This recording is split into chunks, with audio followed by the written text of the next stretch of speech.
Hello guys, welcome back to ராயராஸ் vlog. நம்ம இன்றைக்கி இந்த குக்கிங் vlogல என்ன பார்க்க போகிறோம் அப்படின்னா, ரவா தோசை மொறு மொறுன்னு எப்படி பண்ணுறது தான் நம்ம vlogல பார்க்க போகிறோம்.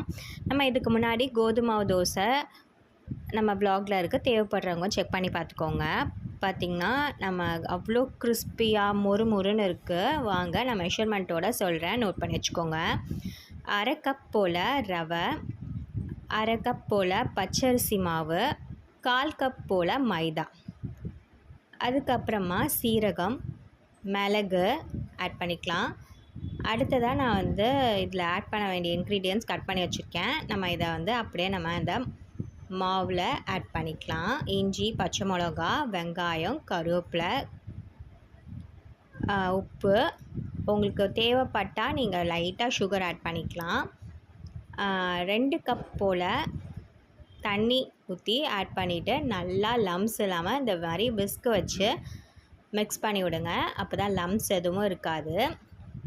இது ஒரு 20 மினிட்ஸ் ஊறினதுக்கப்புறமா நம்ம தோசை ஊற்றினோம் அப்படின்னா சூப்பராக கிறிஸ்பியாக வரும். தோசை இந்த மாதிரி நம்ம அகலமாக தான் இந்த ரவை தோசை, கோதுமை தோசைலாம் ஊற்ற முடியும். ஸோ நம்ம அந்த மாதிரி ஊற்றினதுக்கப்புறமா நல்லா பரவலாக ஆயில் ஊற்றிட்டு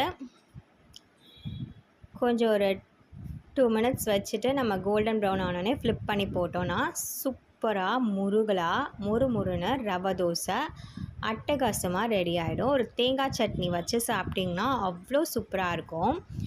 இதே மெஷர்மெண்ட்டில் நீங்கள் உங்கள் வீட்டில் ட்ரை பண்ணி பார்த்துட்டு எனக்கு கமெண்ட் செக்ஷனில் ஃபீட்பேக் சொல்லுங்கள் எப்படி இருக்குன்னு சொல்லிவிட்டு. இந்த வீடியோவை மிஸ் பண்ணாமல் பாருங்கள். இந்த வீடியோ உங்களுக்கு பிடிச்சிருந்தா ஒரு லைக் பட்டன் தட்டி விட்டுருங்க. மறக்காமல் ராயரா vlog சப்ஸ்கிரைப் பண்ணிவிட்டு பாருங்கள். இதோட இந்த vlog முடியுது. இன்னொரு ரெசிபியோட இன்னொரு vlogல நான் உங்கள் எல்லாரையும் மீட் பண்ணுறேன். அது வரைக்கும் தேங்க்ஸ் ஃபார் வாட்சிங். Tata bye friends. Take care. பாய்.